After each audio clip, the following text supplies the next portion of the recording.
Hello and welcome to this video. Today I'll share my first impressions of the Royal Enfield Himalayan Euro 5. This is my own bike which I purchased, and this video isn't sponsored in any way. I've had it for a couple of months now. I'm really happy with it. I've taken it on a couple of trips, the longest up to the Exmoor National Park, which from Oxford is around about a 400-mile round trip, and predominantly on faster A roads. On this video you join me on a short ride to a local track to try the bike off-road for the first time. Now, I've owned a road bike for many years, and I've used that all over Europe. It's actually a Suzuki Bandit 650, and you can see that in other videos on this channel.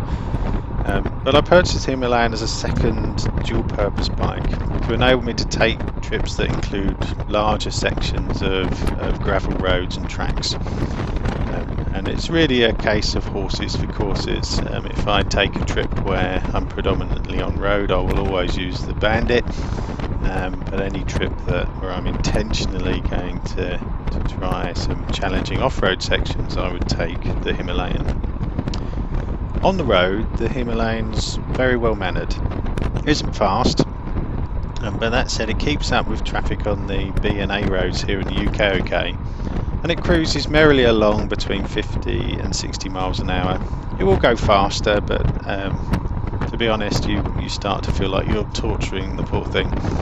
I'm quite happy at around about that speed, 50, 55, 60. Gives you the opportunity to really sort of look round and soak up the the surroundings as you're riding along. So once you've got into the right mindset, considering the speed of the bike, it's really comfortable, and it's easy going to ride. I don't find it's it's any less comfortable than the other bikes that I've ridden. I tend to try and stop every 100 miles or so to stretch my legs, maybe have a coffee, and that works very well for me. And actually I got all the way down to Exmoor and I felt completely fresh when I got there, so that's a really good really good sign that this bike will work for me on these longer trips. The brakes are really good. I've heard some sort of mixed reviews, but I think on this model of the bike they've really sorted it out. They match the power and the weight of the machine really well. And I must say that the suspension and chassis, tyres and everything that come with the bike as standard work fine on the road. And it's very easy to manoeuvre. There's surprisingly little vibration from the engine, and the power comes on smoothly, and the gear changes are really smooth as well. So I'm really pleased with it on the road. Now, although I've ridden on road for a long time, I consider myself a complete novice off-road. And on this ride I'm really going out to a local by-road to try out the suspension and handling, but also to begin to learn those techniques that I'm going to need as I take on longer and more challenging trips. You'll see from the video that I'm being really cautious. I'm sort of trying to avoid get myself into trouble on ruts and hidden routes and things like that. I just don't want to knock my confidence too early. So I can say without doubt that the Himalayan is much more capable as a machine than I am as a rider.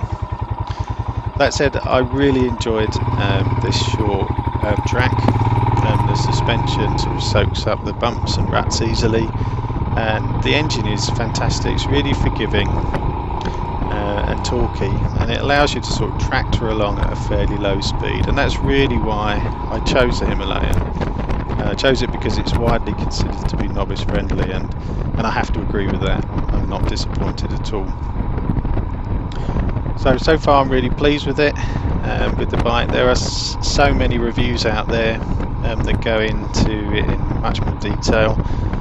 but I'll make some more videos as well as I begin to get the bike ready for, and myself ready for my first major outing, which will be to Iceland next year. So I hope you enjoy this video. Sorry that the quality in the off-road section isn't good. I clamped the camera to the luggage rack on the front of the bike, and at certain revs it seems to cause the image to shake a little. So I'll work on improving that for future videos.